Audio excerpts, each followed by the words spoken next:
바로 시작합니다. 안녕하세요. 시사와 소설을 좋아하는 유관입니다. 안녕하세요. 경제와 미스터리를 좋아하는 김태환입니다. 안녕하세요. 역사와 지리를 좋아하는 김한설입니다. 네, 저희가 오랜만에 다시 이제 녹화를 하게 되는데, 최근 근황이나 어떻게 지냈어요, 다들? 근데 아무래도 이제 고등학교 3학년이 되다 보니까 저희가 이번에 또 산모를 받지 않습니까? 와, 진짜 제 인생 가장 로우 커리어를 찍지 않았나. 오. 정말 끔찍했던 하루였던 것 같습니다. 어떤 점이 끔찍했는지. 제 인생 가장 낮은 점수를 받았던 날로 기억합니다. 여러분들은 좀 다른 것도 있었을까요? 아니, 근데 저는 이제 시험에 그렇게 연연하지는 않는 성격이긴 하지만, 아무튼 산모라고 해서 육모도 있고 부모도 있으니까. 그러다 수능까지 말아먹고 내년이 있으니까 하시는 거 아니죠? 네, 아무튼 근데 저는 이제 최근 근황으로는 머리를 좀 잘랐고, 그 다음에 이제 그냥 영화 준 2를 3번을 봤습니다, 극장에서. 와. 왜냐면 1을 제가 지금 롯데시네마에서 하나 보고, 와, 이거는 미쳤다 그렇게 생각을 해서 아이맥스로 한 번 더 봤어요. 그리고 이제 엄마가 제 영업을 계속 하고 있거든요, 주변에서. 준 2는 대박이다, 준은 무조건 봐야 된다, 그렇게 얘기해서 엄마가 이제 설득이 돼서 최근에 CGV에서 영화를 한 번 더 봤어요. 그래서 아이고. 행복한 나날을 보내고 있다. 본인만 행복한 거 아닌가요? 근데 재밌어요. 혹시 안 보신 분들은 준2를 꼭 보시고, 티모시 살라메의 연기에 정말 감탄을 했어요. 네, 알겠습니다. 자, 그러면은 오늘 저희가 이렇게 또 근황을 소개해 보았고, 네. 오늘 또 같이 함께 읽어볼 책은 무엇인가요? 저희가 이제 이번 시간에 같이 얘기해 볼 책은 로버트 루이스 스티븐슨이 쓴 지킬 박사와 하이드라는 작품입니다. 어떻게 보면 이중격이라는 개념을 소설에 담은 거의 최초의 작품이라고 얘기해 볼 수 있을 것 같아요. 네. 그리고 어떻게 보면 좀 저는 개인적으로 이 소설이 되게 다양한 이 소설의 느낌을 좀 넣었다고 생각하는 부분이 뭐냐면, 어디 부분에서 그렇게 생각하시죠? 어떤 사람들은 이 책에 대해서 정말 무섭고 두려워 공포 소설이다 라고 이야기를 하시는 분들도 있고, 네. 또 어떤 분들은 이거를 SF라는 개념이 부족하던 시절에 쓴 탁월한 SF 소설이다 라고 얘기하시는 분들도 있고. 색다른 출발이었네요, 어떻게 보면. 네, 근데 물론 이제 SF의 고전 최초의 작품은 프랭키슈테인이라는 작품이긴 하지만, 네. 아무튼 그 이후에도 사실 SF 작품이 많지는 않았어요. 그죠. 아무튼 그렇게 보시는 분들도 있고, 그 다음에 공포감과 신비스러움을 나타낸 18세기, 19세기 고딕 소설이라고 또 얘기를 합니다. 개인적으로는 다 일리가 있고, 어느 정도는 다 맞는 말 같지만, 제 개인적으로 이 소설에 대해서 생각하는 장르적인 부분이 있기 때문에 이건 또 뒤에 자세히 또 다뤄보도록 하겠습니다. 확실히 책이 자체가 좀 심오하기도 하고 여러 가지 해석이 있는 내용이다 보니까 어떻게 딱 정의할 수 있는 부분이 아니었던 것 같습니다. 그리고 이 책이 되게 신기한 게, 당시 영국에서 엄청난 히트를 한 책이에요. 물론 진짜요? 지금도 엄청난 히트를 한 책이지만, 그래서 영국의 총리랑 여왕까지도 이 작품을 읽을 정도로 되게 인기 있는 작품이었다고 합니다. 사실 근데 제가 생각해 보기에는 책도 정말 유명했었지만 또 지킬 박사와 하이드 이거 하면은 뮤지컬이 또 되게 유명한 걸로 알고 있습니다. 어쩌면 여러분들은 책을 정확히 읽어보시지 않았더라도 한 번쯤은 어디서 이름을 들어봤을 법한 그런 내용인 것 같은데요. 이에 대해서 오늘 한번 제대로 알아보가 보도록 하죠. 네. 그래서 본격적으로 우리가 이제 책에 대한 거를 이제 얘기해보기 전에 또 이 책을 다 읽어보셨잖아요. 또 네. 어떻게 느끼셨는지, 또 이 책에 대해서 어떻게 생각하는지, 이 작품에 대해서 좋았던 점, 아니면 이 책에 관해서 나는 이렇게 생각한다, 그런 게 있으면 자연스럽게 얘기해보는 시간을 가지면 좀 좋을 것 같아요. 그래서 이 책에 대해서 어떻게 느끼셨어요? 저요? 네. 저는 근데 아까 SF라는 얘기를 했고 공포라는 얘기를 했다고 했는데, 저는 오히려 그런 것보다는 철학책에 조금 더 가깝다고 생각하는데. 철학책. 예. 그러니까 인간에 대한 내용을 다룬 그런 내용이 조금 더 가깝지 않나라고 생각했습니다. 좋았던 점 이런 거 없었어요? 어떤 점이요? 아니, 왜? 없는데. 없어요? 없는데. 그래? 재밌다. 재밌었다. 재밌었다. 저는 이 책에 관해서 어떻게 생각을 하냐면은, 약간 저는 SF까지는 아닌 것 같아요. 왜냐면 SF적인 요소가 있기는 하지만은 좀 없어요. 좀 부족해요. 제가 보기에. 네, 제가 보기에도 좀 억지스럽지 않아요. 거의 판타지라고 보는 게 맞는 것 같습니다. SF는 좀 부족하고 판타지 느낌도 약간 있고 네. 저는 약간 개인적으로 추리적인 느낌을 많이 받았었는데 그렇죠. 이유는 이 그 어터슨 변호사에 대한 시점을 가지고 어떻게 보면 하이드라는 인물에 대해서 되게 파헤치는 그런 느낌을 들었거든요. 뭐 단서 같은 것도 이제 보고 그 다음에 이 책에 나오는 인물들이 대화하는 방식에 굉장히 많은 부분들이 네. 편지나 유언장 같은 이런 문서 형식으로 이렇게 막 얘기가 돼요. 그리고 어떻게 보면은 이 사건이라고 하니 뭐 여기서 더 뒤에 더 자세히 이야기지만 살인 사건 이런 부분도 어떻게 보면 범죄를 저지르는 부분이기 때문에 추리적인 느낌이 저한테 좀 더 와닿았던 것 같아요. 그리고 저는 이 책이 되게 잘 쓰여진 작품이라고 생각하는 이유 중에 하나는 묘사를 정말 탁월하게 했다. 정말 묘사를 탁월하게 잘한 작품이라고 생각을 합니다. 그거에 대해서 뭐 뒤에 더 얘기를 해보도록 하겠습니다.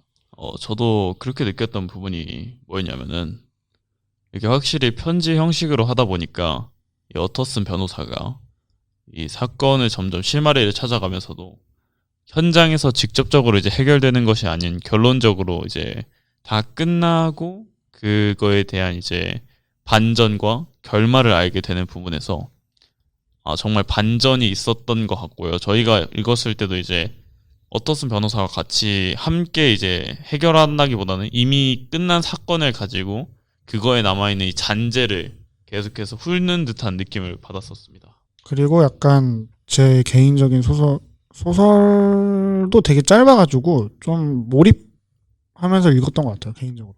네, 간편하게 읽기 좋지만 네. 그러면서도 남는 게 많은 그런 책이지 맞아요. 않았나. 분석할 부분도 되게 많고 좀 뜯어볼 부분도 굉장히 많이 있어가지고 그런 부분에 대해서 우리가 좀 더 얘기를 해보면 좋을 것 같고 그러면은 이제 본격적으로 우리가 책에 대한 이야기를 해보도록 하겠습니다. 이제 소설의 인물에 대해서 설명을 해보자면 인물은 이제 무뚝하지만 심성이 바른 어터슨 변호사 그리고 그의 사촌인 리처드 엠필드 그다음에 똑똑하고 품위 있는 의사이자 과학자인 지킬 박사 그리고 어터슨과 지킬의 절친한 친구인 레니언 그다음에 충격적이고 공포스러운 소문이 들리는 에드워드 하이드로 이제 정리를 해볼 수 있을 것 같고요. 이게 소설의 시작은 이제 어터슨이 어떤 사람인지 간략하게 소개하고 엠필드와 같이 산책을 하면서 이제 이야기가 시작되는데 사실 어떻게 보면 이 어터슨이라는 인물이 되게 중요하고 어떻게 보면 이 소설에서 제 개인적으로는 저랑 비슷한 사람인 것 같아요.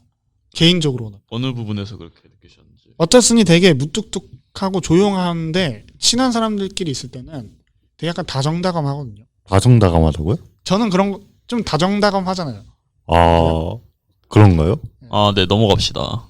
그래서 그런 부분이 좀 비슷했던 것 같았고 그래서 이 책에서 굉장히 좋아하는 인물 중에 하나인데 그래서 이 어터슨과 엠필들이 같이 산책을 하면서 어떤 문을 가리켜요. 어떤 집의 문을. 대문이라고도 할 수 있겠죠. 네, 그래서 이 문과 이 집에 대한 비밀을 아느냐. 그래서 모른다. 그래서 얘기를 해줬더니 어떤 한 아이가 키 큰 사내랑 길을 가다가 부딪혔다는 거야 서로. 근데 그 사내가 아이의 몸을 밟고 그 다음에 그냥 가버렸다는 거예요. 와. 그래서 저는 약간 이 부분이 되게 중요하다 보는 게 소설에서 가장 무서운 부분이 이 부분인 것 같아요. 그러니까 사실은 아이를 건드는 거는 좀 말이 안 되잖아요. 그러니까 아이는 최대한 우리가 사회적으로도 건들면은 이거는 비판을 쉽게 받는 부분인데 그렇죠. 사회적 약자라는 인식이 되게 크게 박혀 있는 네. 부분이기도 하고. 그러니까 이거는 선 넘은 거잖아요. 어떻게 보면 그죠. 아이를 밟고 그냥 지나가고 이런 모습. 그래서 저는 이 부분이 되게 무섭게 느껴졌는데 이 부분에 대해서 다들 어떻게 생각하시는지. 저는 근데 이 부분에 대해서는 아마 그 남자에 대한 표현을 조금 더 확고하게 해줬던 부분인 것 같습니다. 아까 전에 말씀해줬던 것처럼 아이라는 그런 사람은 저에게 사회적 약자로 되게 인식이 되어 있는데 그런 부분 또한 이제 밟고 지나가는 데에서 이 사람이란 죄의식이 없는 사람이다. 죄책감이란 게 아예 없는 정말 피도 눈물도 없다는 말이 맞을까요? 딱 저희가 생각하는 그 악 그 자체만을 보여주는 듯한 그런 표현을 그 서사를 통해서 되게 보여주는 것 같았고요. 그다음에 뭐 표현뿐만이 아닌 행동으로서 그걸 보여주는 게 이 책의 또 묘미였지 않나 싶습니다. 그래가지고 이제 그 사내가 이제 어떤 식으로 이제 행동을 하냐면은 사람들이 이제 항의를 한 거죠. 왜 지금 이렇게 발표하고 그다음에 보상을 해라.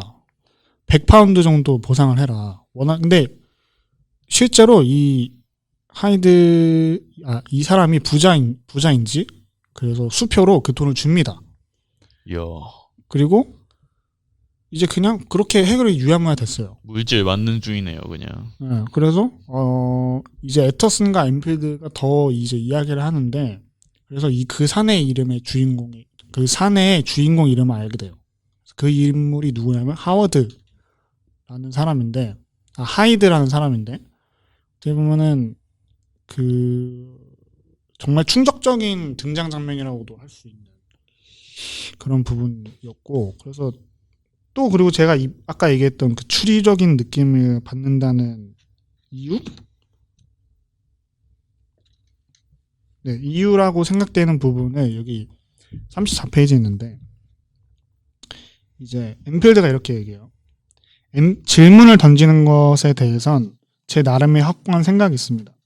질문을 하다 보면 무슨 심판의 날처럼 되기가 쉽거든요. 질문을 던지는 일은 돌을 던지는 것과 같아요. 그냥 조용히 언덕 위에 앉아 돌을 굴리면 다른 돌들도 구르게 되고 그 별 상관없는 사람이 자기 마당에서 그 돌을 맞고 쓰러져 그 가족이 성씨를 바꿔야 하는 사태를 맞게 됩니다. 그래서 제 나름의 규칙을 만들었습니다. 곤란해 보이는 일일수록 질문은 적게 하라는 것이죠. 아주 좋은 규칙이군. 변호사가 말했다. 그러니까 이게 어떻게 보면은 이런 사건일수록 질문을 그냥 막 뿌리면 안 돼. 이게 사건이잖아요. 네.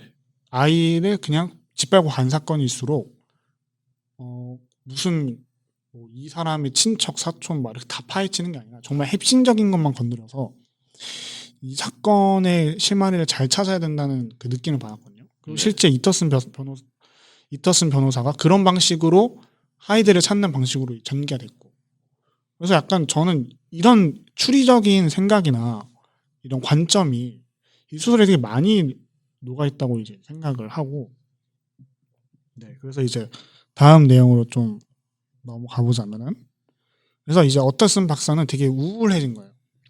왜 그러냐면은 일단 아이에 대한 그 생각도 났을 뿐더러 이제 자신의 친구인 지킬 박사가 남긴 이제 유언장을 보게 되거든요. 이제 거기에는 이제 이렇게 적혀 있는 거죠.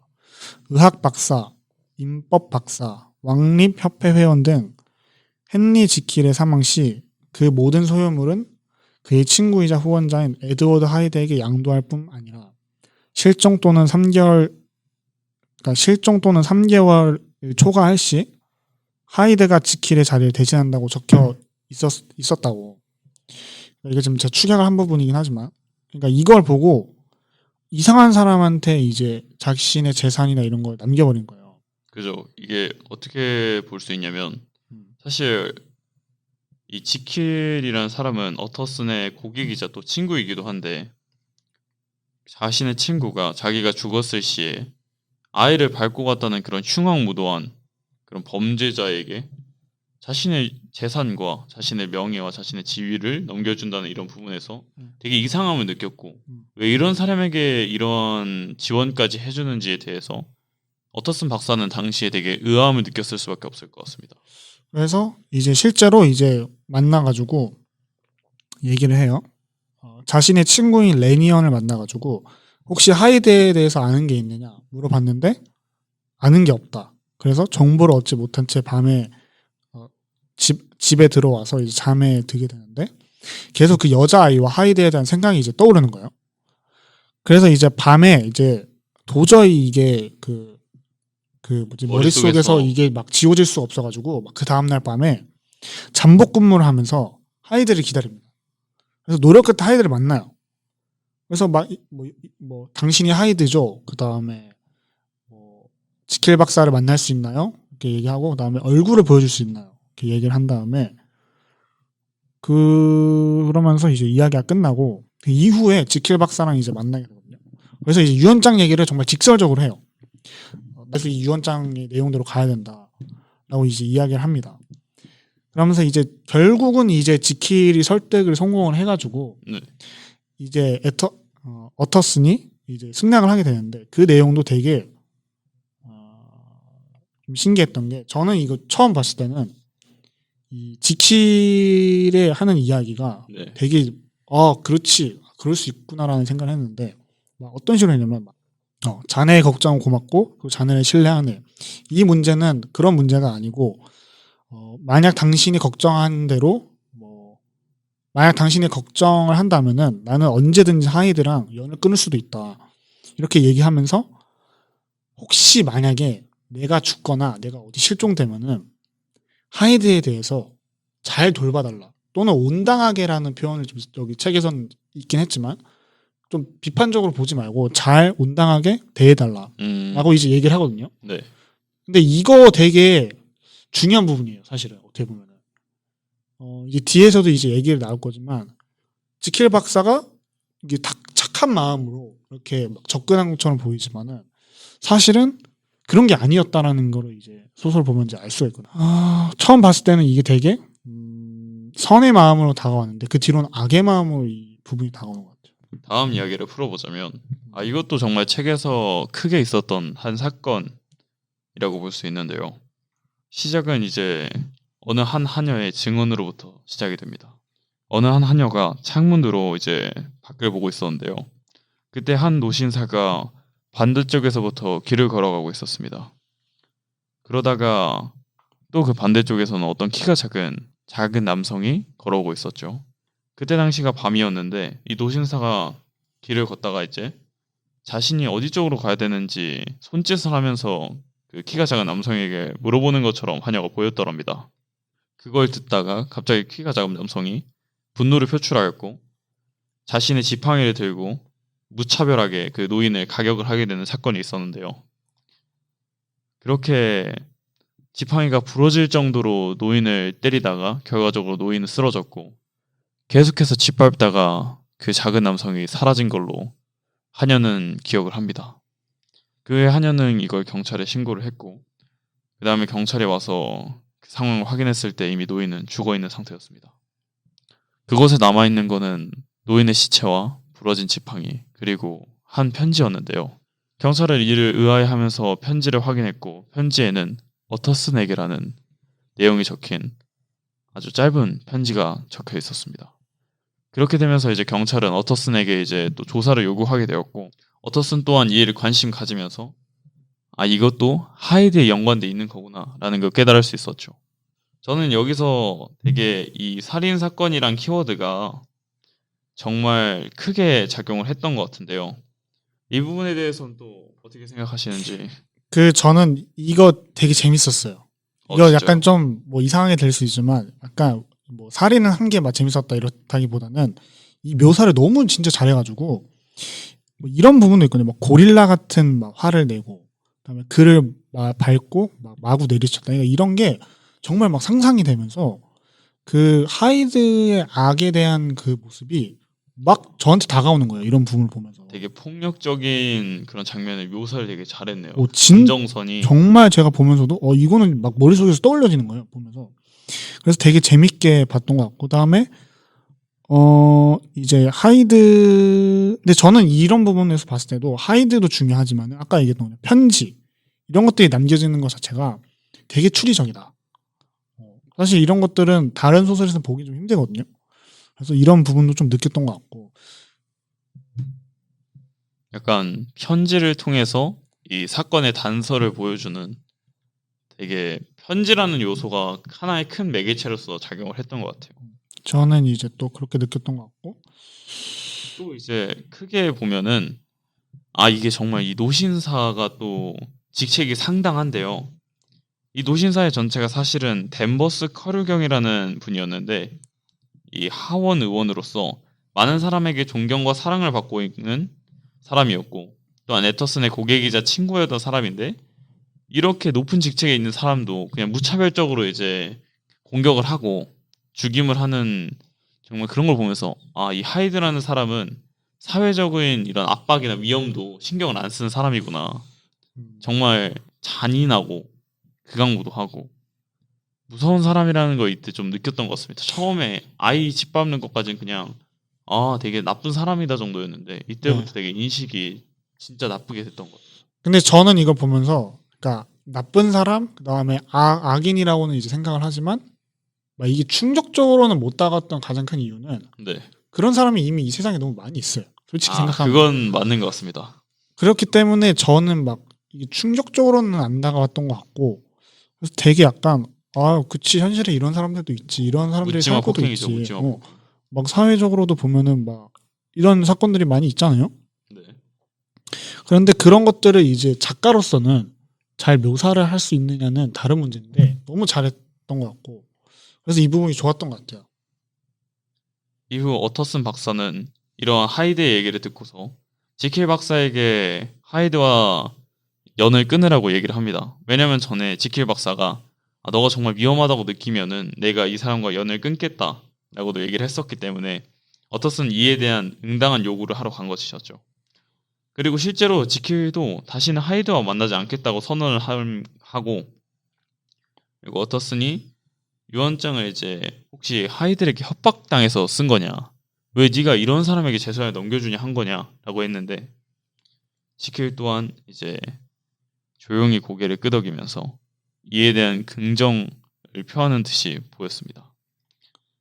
그리고 이제 얼마 후에 그 자신의 집 난로에서 이제 애터슨이 있었는데 이제 게스트라는 이제 친구를 또 불러옵니다. 그래서 이제 게스트를 이제 불러와서 이 사건을 좀 풀게 하려고 했던 거예요. 그래서 이 게스트라는 사람은 필체를 좀 이거에 대해서 좀 많이 아시는 분들이에요. 그러니까 그래서 이 사람을 불러들여서 이 네. 봉투나 이런 것들을 파악하고 이렇게 했던 건데 이제 그렇게 막 봉투를 조사하고 있던 도중 아까 그 떨어진 봉투 그 살인 사건 때 떨어져 있던. 네, 살인 사건 때 떨어진 그 봉투를 조사하던 도중 갑자기 하인이 지킬 박사에게 저녁 초대 쪽지가 왔고 네. 뭐 이를 이제 준 거예요, 하인이. 그러니까 뭐 지킬 박사 같이 저녁을 먹자고 이제 한 건데 이를 게스트가 잠깐 이거 봐도 되냐 이 얘기를 해요. 그래서 게스트가 이거 봅니다. 바로 시작합니다. 안녕하세요. 시사와 소설을 좋아하는 유관입니다. 안녕하세요. 경제와 미스터리를 좋아하는 김태환입니다. 안녕하세요. 역사와 지리를 좋아하는 김한설입니다. 네, 뭐 저희가 오랜만에 다시 이제 녹화를 하게 되는데 뭐 최근 근황이나 뭐 어떻게 지냈어요, 다들? 네, 아무래도 이제 고등학교 3학년이 되다 보니까 저희가 이번에 또 산모를 받지 않습니까? 와, 진짜 제 인생 가장 로우 커리어를 찍지 않았나. 오, 정말 끔찍했던 하루였던 것 같습니다. 어떤 점이 끔찍했는지. 제 인생 가장 낮은 점수를 받았던 날로 기억합니다. 여러분들은 좀 다른 것도 있었을까요? 아니 근데 저는 뭐 이제 뭐 시험에 그렇게 연연하지는 않는 성격이긴 하지만 뭐 아무튼 뭐 근데 뭐 산모라고 해서 육모도 있고 부모도 있으니까 그러다 수능까지 말아먹고 내년이 있으니까 하시는 거 아니죠? 네, 아무튼 근데 저는 이제 최근 근황으로는 머리를 좀 잘랐고 그 다음에 이제 그냥 영화 준 2를 3번을 봤습니다, 극장에서. 와, 왜냐면 1을 제가 지금 롯데시네마에서 하나 보고 와 이거는 미쳤다 그렇게 생각을 해서 아이맥스로 한 번 더 봤어요. 그리고 이제 엄마가 제 영업을 계속 하고 있거든요, 주변에서. 준 2는 대박이다, 준은 무조건 봐야 된다 그렇게 얘기해서 엄마가 이제 설득이 돼서 최근에 CGV에서 영화를 한 번 더 봤어요. 그래서 아이고. 행복한 나날을 보내고 있다. 본인만 행복한 거 아닌가요? 근데 재밌어요. 혹시 안 보신 분들은 준2를 꼭 보시고 티모시 살라메의 연기에 정말 감탄을 했어요. 네, 알겠습니다. 자, 그러면은 오늘 저희가 이렇게 또 근황을 소개해 보았고 네. 오늘 또 같이 함께 읽어볼 책은 무엇인가요? 저희가 이제 이번 시간에 같이 얘기해볼 책은 로버트 루이스 스티븐슨이 쓴 지킬 박사와 하이드라는 작품입니다. 어떻게 보면 이중격이라는 개념을 소설에 담은 거의 최초의 작품이라고 얘기해볼 수 있을 것 같아요. 네.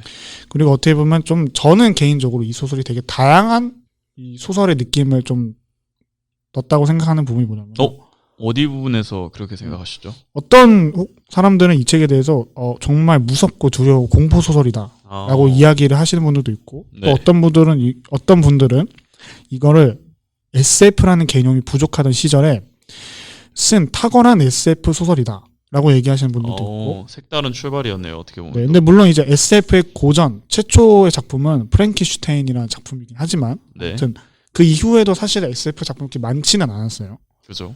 아무튼 그렇게 보시는 분들도 있고 그 다음에 공포감과 신비스러움을 나타낸 18세기, 19세기 고딕 소설이라고 또 얘기를 합니다. 뭐 개인적으로는 다 일리가 있고 뭐 어느 정도는 다 맞는 말 같지만 뭐 제 개인적으로 이 소설에 대해서 생각하는 장르적인 부분이 있기 때문에 이건 또 뒤에 자세히 또 다뤄보도록 하겠습니다. 확실히 책이 자체가 좀 심오하기도 하고 여러 가지 해석이 있는 내용이다 보니까 어떻게 딱 정의할 수 있는 부분이 아니었던 것 같습니다. 그리고 이 책이 되게 신기한 게 이 당시 영국에서 엄청난 히트를 한 책이에요. 물론 진짜요? 지금도 엄청난 히트를 한 책이지만 그래서 영국의 총리랑 여왕까지도 이 작품을 읽을 정도로 되게 인기 있는 작품이었다고 합니다. 사실 근데 제가 생각해 보기에는 책도 정말 유명했었지만 또 시킬 박사와 하이드 이거 하면은 뮤지컬이 또 되게 유명한 걸로 알고 있습니다. 어쩌면 여러분들은 책을 정확히 읽어보시지 않았더라도 한 번쯤은 어디서 이름을 들어봤을 법한 그런 내용인 것 같은데요. 이에 대해서 오늘 한번 제대로 알아보가 보도록 하죠. 네. 그래서 본격적으로 우리가 이제 책에 대한 거를 이제 얘기해 보기 전에 또 이 책을 다 읽어 보셨잖아요. 또 네. 어떻게 느끼셨는지, 또 이 책에 대해서 어떻게 생각하는지, 뭐 이 작품에 대해서 좋았던 점, 아니면 이 책에 관해서 나는 이렇게 생각한다. 뭐 그런 게 있으면 자연스럽게 얘기해 보는 시간을 가지면 좀 좋을 것 같아요. 그래서 이 책에 대해서 어떻게 느끼셨어요? 저요? 네. 저는 뭐 근데 아까 뭐 SF라는 뭐 얘기를 했고 뭐 공포라는 얘기를 했다고 했는데 저는 오히려 그런 것보다는 철학책에 조금 더 가깝다고 생각하는데 철학책. 예, 그러니까 인간에 대한 내용을 다룬 그런 내용이 조금 더 가깝지 않나라고 생각했습니다. 좋았던 점 이런 거 없었어요? 어떤 점이요? 아니 왜? 없는데 없어? 없는데 아, 그래? 재밌다. 재밌었다. 재밌었다.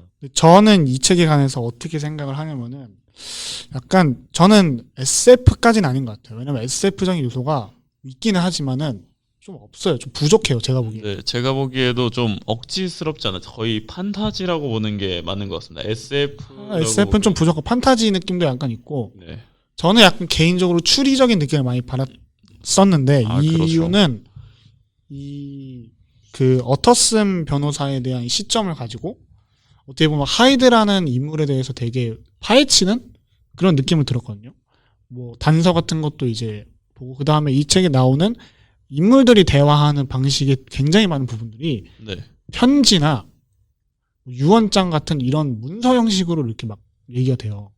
그리고 어떻게 보면은 이 사건이라고 하니 뭐 여기서 더 뒤에서 자세히 이야기지만 살인 사건 이런 부분도 어떻게 보면 범죄를 저지르는 부분이기 때문에 추리적인 느낌이 저한테 좀 더 와닿았던 것 같아요. 그리고 저는 이 책이 되게 잘 쓰여진 작품이라고 생각하는 이유 중에 하나는 묘사를 정말 탁월하게 했다. 정말 묘사를 탁월하게 잘한 작품이라고 생각을 합니다. 그거에 대해서 뭐 뒤에 더 얘기를 해보도록 하겠습니다. 저도 그렇게 느꼈던 부분이 뭐였냐면은 이게 확실히 편지 형식으로 하다 보니까 이 어터슨 변호사가 이 사건을 점점 실마리를 찾아가면서도 현장에서 직접적으로 이제 해결되는 것이 아닌 결론적으로 이제 다 끝나고 그거에 대한 이제 반전과 결말을 알게 되는 부분에서 정말 반전이 있었던 것 같고요. 저희가 읽었을 때도 이제 어터슨 변호사와 같이 함께 이제 해결한다기보다는 이미 끝난 사건을 가지고 그거에 남아있는 이 잔재를 계속해서 훑는 듯한 느낌을 받았었습니다. 그리고 약간 제 개인적인 소설도 되게 짧아가지고 좀 몰입하면서 읽었던 것 같아요. 개인적으로. 네, 간편하게 읽기 좋지만 네. 그러면서도 남는 게 많은 그런 책이지 맞아요. 않았나. 분석할 부분도 되게 많고 좀 뜯어볼 부분도 굉장히 많이 있어가지고 그런 부분에 대해서 우리가 좀 더 얘기를 해보면 좋을 것 같고 그러면은 이제 본격적으로 우리가 책에 대한 이야기를 해보도록 하겠습니다. 이제 소설의 인물에 대해서 설명을 해보자면 인물은 이제 무뚝하지만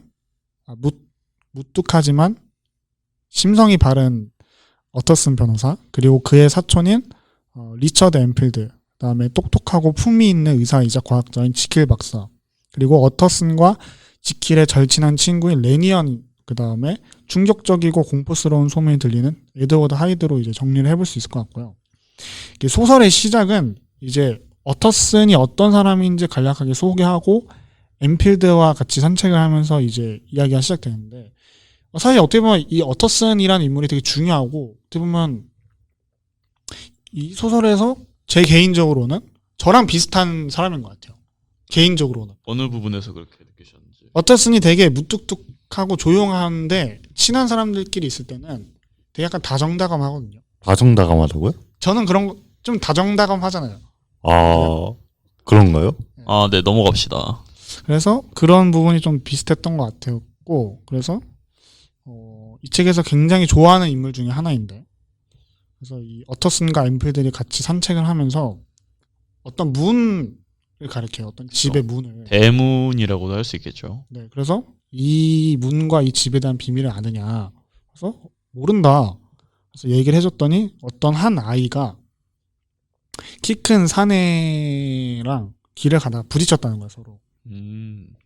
근데 그 사내가 아이의 몸을 밟고 그 다음에 그냥 가버렸다는 거예요. 와, 그래서 저는 약간 이 부분이 되게 중요하다 보는 게, 소설에서 가장 무서운 부분 이 부분인 것 같아요. 그러니까 사실은 아이를 건드는 거는 좀 말이 안 되잖아요. 그러니까 아이는 최대한 우리가 사회적으로도 건들면은 이거는 비판을 쉽게 받는 부분인데, 그렇죠. 사회적 약자라는 인식이 되게 크게 박혀 있는 네. 부분이기도 하고. 그러니까 이거는 선 넘은 거잖아요. 어떻게 보면 그죠. 아이를 밟고 그냥 지나가고 이런 모습. 그래서 저는 이 부분이 되게 무섭게 느껴졌는데, 이 부분에 대해서 다들 어떻게 생각하시는지.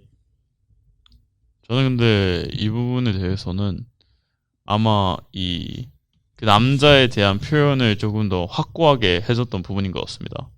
아까 전에 말씀해줬던 것처럼 아이라는 그런 사람은 저에게 사회적 약자로 되게 인식이 되어 있는데, 그런 부분 또한 이제 밟고 지나가는 데에서 이 사람이란 죄의식이 없는 사람이다.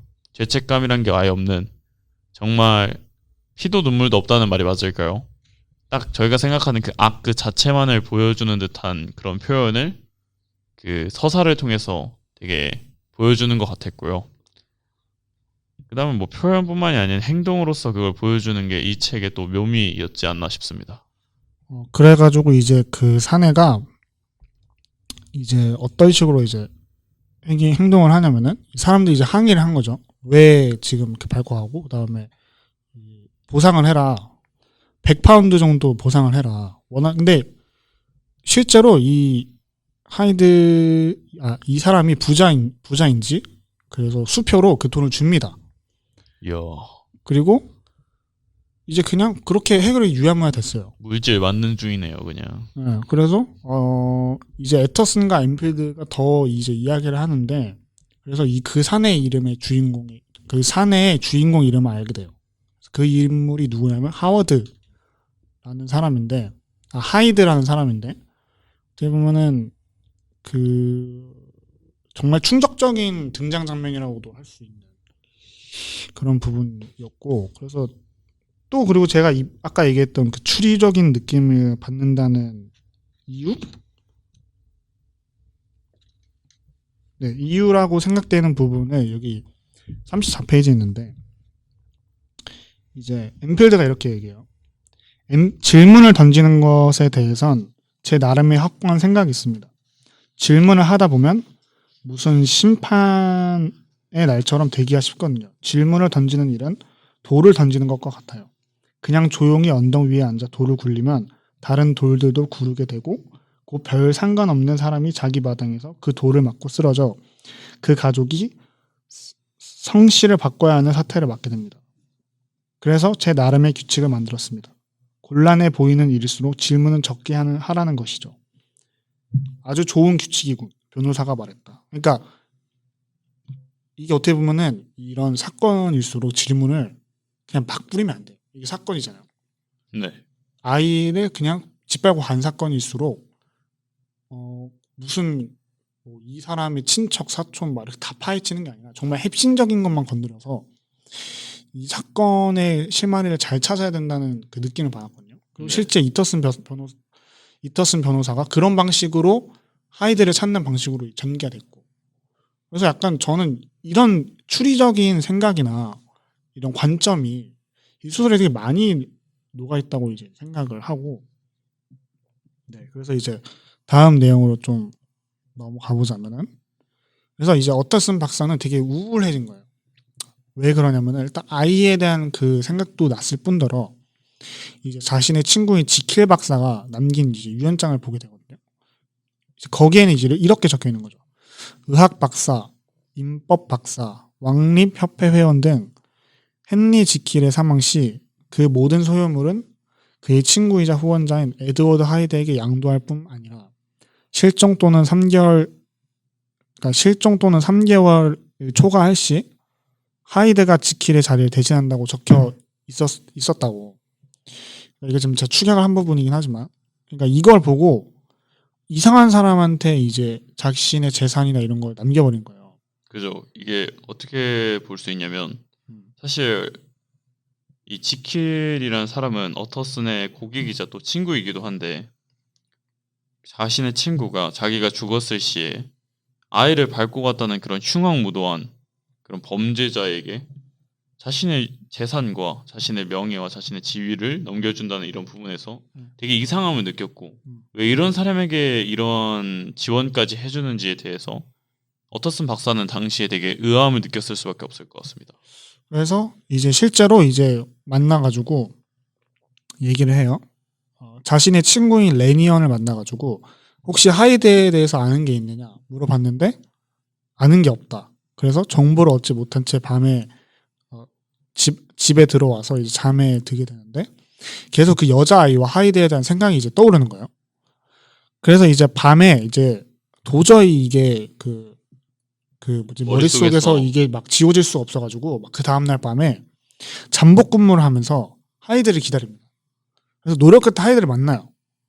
그래서 막 당신이 하이드죠. 그 다음에 지킬 박사를 만날 수 있나요? 이렇게 얘기하고 그다음에 얼굴을 보여줄 수 있나요? 이렇게 얘기를 한 다음에 그러면서 이제 이야기가 끝나고 그 이후에 지킬 박사랑 이제 만나게 되거든요. 그래서 이제 유언장 얘기를 정말 직설적으로 해요. 그래서 이 유언장의 내용대로 가야 된다라고 이제 이야기를 합니다. 그러면서 이제 결국은 이제 지킬이 설득을 성공을 해가지고 네.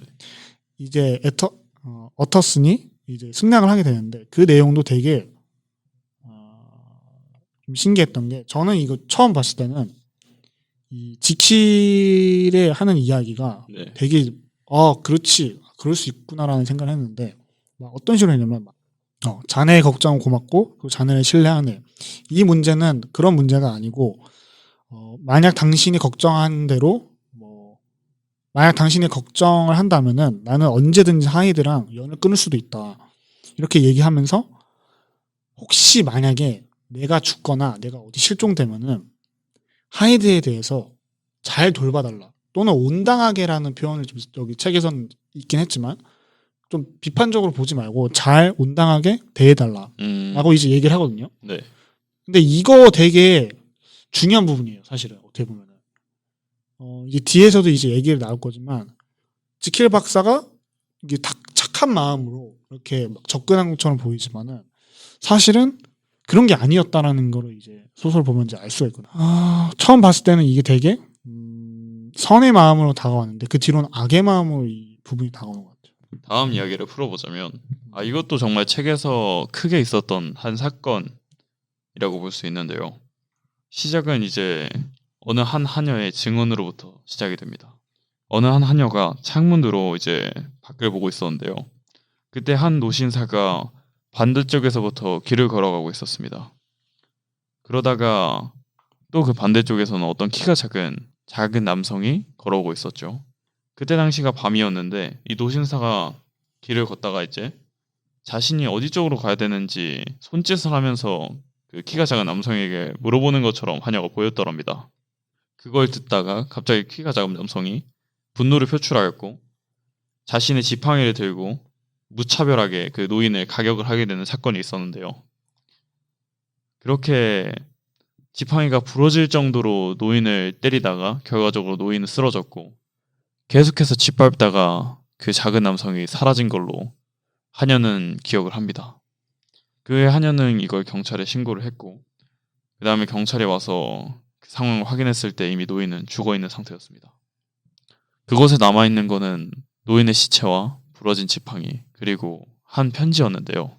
경찰은 이를 의아해하면서 편지를 확인했고 편지에는 어터슨에게라는 내용이 적힌 아주 짧은 편지가 적혀 있었습니다.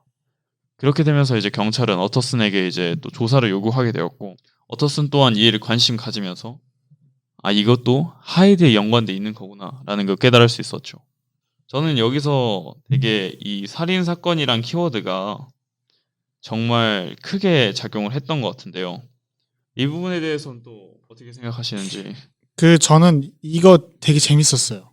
이거 진짜요? 약간 좀 뭐 이상하게 될 수 있지만 약간 뭐 살인을 한 게 막 재밌었다 이렇다기보다는 이 묘사를 너무 진짜 잘해가지고 뭐 이런 부분도 있거든요. 막 고릴라 같은 막 화를 내고 그다음에 그를 막 밟고 막 마구 내리쳤다. 그러니까 이런 게 정말 막 상상이 되면서 그 하이드의 악에 대한 그 모습이 막 저한테 다가오는 거예요. 이런 부분을 보면서. 되게 폭력적인 그런 장면을 묘사를 되게 잘했네요. 진 감정선이 정말 제가 보면서도 이거는 막 머릿속에서 떠올려지는 거예요. 보면서. 그래서 되게 재밌게 봤던 것 같고 그다음에 이제 하이드 근데 저는 이런 부분에서 봤을 때도 하이드도 중요하지만 아까 얘기했던 거죠. 편지 이런 것들이 남겨지는 것 자체가 되게 추리적이다. 사실 이런 것들은 다른 소설에서 보기 좀 힘들거든요. 그래서 이런 부분도 좀 느꼈던 것 같고 약간 편지를 통해서 이 사건의 단서를 보여주는 되게 편지라는 요소가 하나의 큰 매개체로서 작용을 했던 것 같아요. 저는 이제 또 그렇게 느꼈던 것 같고 또 이제 크게 보면은 이게 정말 이 노신사가 또 직책이 상당한데요. 이 노신사의 전체가 사실은 댄버스 커류경이라는 분이었는데 이 하원 의원으로서 많은 사람에게 존경과 사랑을 받고 있는 사람이었고 또한 애터슨의 고객이자 친구였던 사람인데 이렇게 높은 직책에 있는 사람도 그냥 무차별적으로 이제 공격을 하고 죽임을 하는 정말 그런 걸 보면서 이 하이드라는 사람은 사회적인 이런 압박이나 위험도 신경을 안 쓰는 사람이구나. 정말 잔인하고 극악무도하고 무서운 사람이라는 걸 이때 좀 느꼈던 것 같습니다. 처음에 아이 짓밟는 것까지는 그냥 되게 나쁜 사람이다 정도였는데 이때부터 되게 인식이 진짜 나쁘게 됐던 것 같아요. 근데 저는 이거 보면서 그러니까 나쁜 사람 그다음에 악인이라고는 이제 생각을 하지만 막 이게 충격적으로는 못 다가왔던 가장 큰 이유는 네. 그런 사람이 이미 이 세상에 너무 많이 있어요. 솔직히 생각하면 그건 맞는 것 같습니다. 그렇기 때문에 저는 막 이게 충격적으로는 안 다가왔던 것 같고 그래서 되게 약간 그치 현실에 이런 사람들도 있지 이런 사람들이 묻지마 살 것도 폭행이죠. 있지 묻지마 폭행. 막 사회적으로도 보면은 막 이런 사건들이 많이 있잖아요. 네. 그런데 그런 것들을 이제 작가로서는 잘 묘사를 할 수 있느냐는 다른 문제인데 너무 잘했던 것 같고 그래서 이 부분이 좋았던 것 같아요. 이후 어터슨 박사는 이러한 하이드의 얘기를 듣고서 지킬 박사에게 하이드와 연을 끊으라고 얘기를 합니다. 왜냐면 전에 지킬 박사가 너가 정말 위험하다고 느끼면은 내가 이 사람과 연을 끊겠다라고도 얘기를 했었기 때문에 어터슨 이에 대한 응당한 요구를 하러 간 것이었죠.